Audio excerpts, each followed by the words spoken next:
Well, high prices top of mind for most Americans as we head into the summer months. A new Fox News poll showing 83% of voters say the economy is in only fair or poor shape, many pointing the finger at President Biden.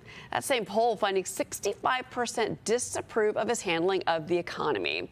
Meanwhile, a new Marquette Law School poll finding that Trump and DeSantis would both likely receive more support from voters than President Biden would. Biden trailing Trump by 5 percentage points, DeSantis by 4 percentage points.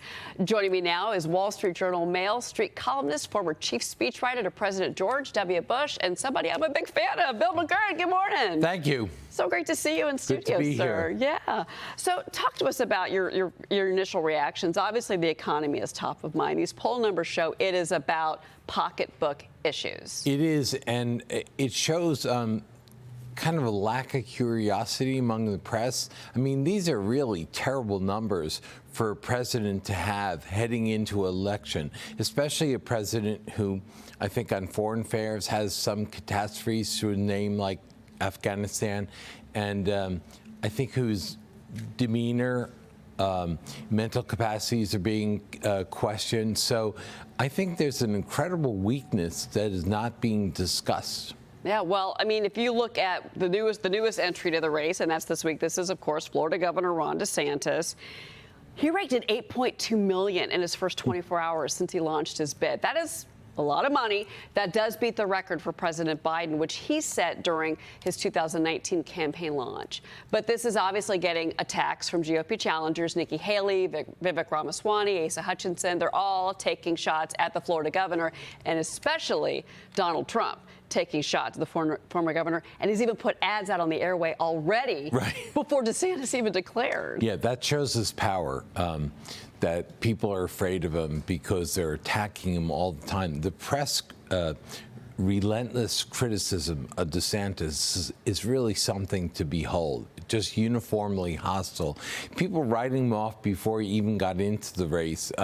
You know, I think Donald Trump obviously respects or fears him in a way as a formidable candidate because he wouldn't be attacking otherwise.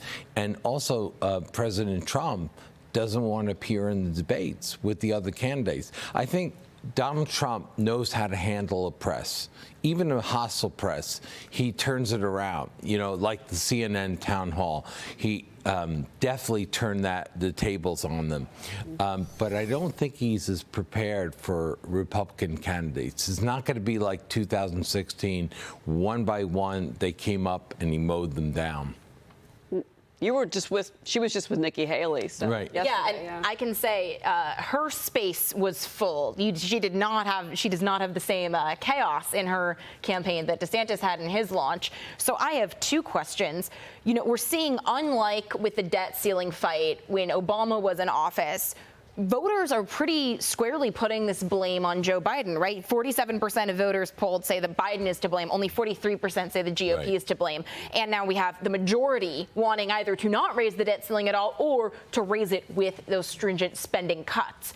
One, does this mean that voters are tethering together the cause and effect of rampant government spending and inflation? Are they finally starting to connect that? And two, does DeSantis risk giving up the inflation lane to Trump if he does lean more into these cultural issues, or can he do both? I think he can do both, but I think you're absolutely right on the first point. And it's very revealing, the polls, because I think President Biden went into this thinking usually the Democratic president has the advantage and the congressional Republicans look bad. And it's not happening. It's happening the other way. I think Biden's record is finally catching up with him. That he's spending all the... I mean, Kevin McCarthy has been... it's been a great victory. He's unifying his party. We'll see if they hold together for the final deal. He solidified his leadership. And President Biden was saying, I'm not negotiating with him. He is negotiating with him. And his message is very simple.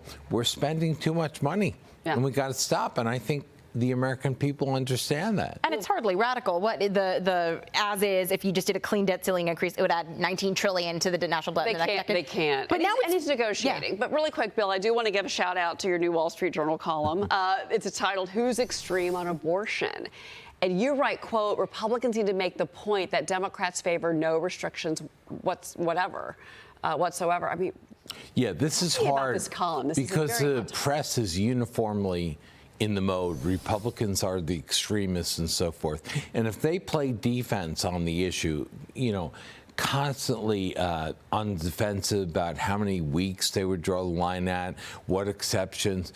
Joe Biden can't name a single abortion that he would restrict. It's the most extreme position you can have, abortion on demand up to the last moment, and taxpayer funded if needed. There's no market, and yet they never pay the price. I think Trump flipped the script last time on Hillary when he went after her for partial birth, and the language was very strong. But I think it broke through, and that's what they have to do. They cannot be on the defensive. It's going to be interesting, Bill, to see how this plays out, because abortion in the midterms did kind of hurt Republicans, some Republican candidates, Right. several. So this is a very large discussion that's coming up, but that is your column. Right. Bill Thank you. McGurn, it's great to see you. Thank you for you. coming in.